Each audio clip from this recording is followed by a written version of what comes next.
Finally at 5, a large piece of ship that wrecked in 1909 recently washed up in Massachusetts. As you can imagine, it is revealing decades-old secrets. Eli Rosenberg reports.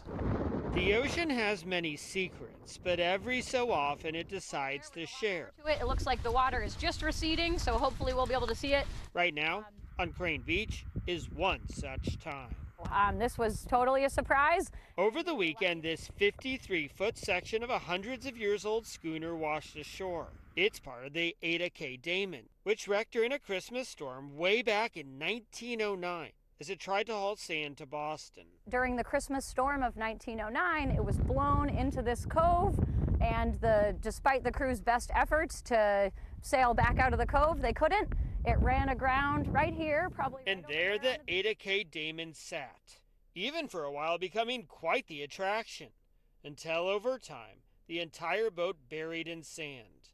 Over the years, small pieces have reappeared. Right in front of us, where those birds are swimming, is where a lot of the wreckage is. And this large section showing up over the weekend.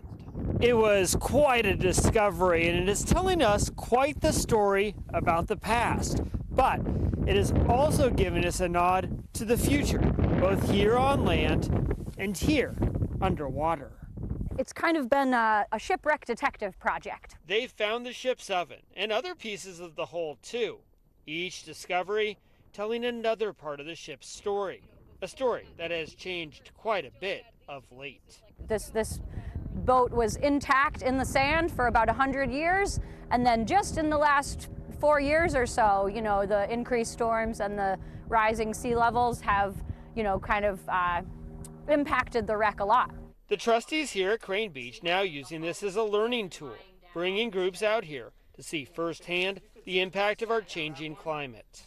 When people see something they care about, which is being impacted by, weather, storms, that kind of thing, that's when it becomes real. A ship that long has stood the test of time, facing new challenges in today's changing tide.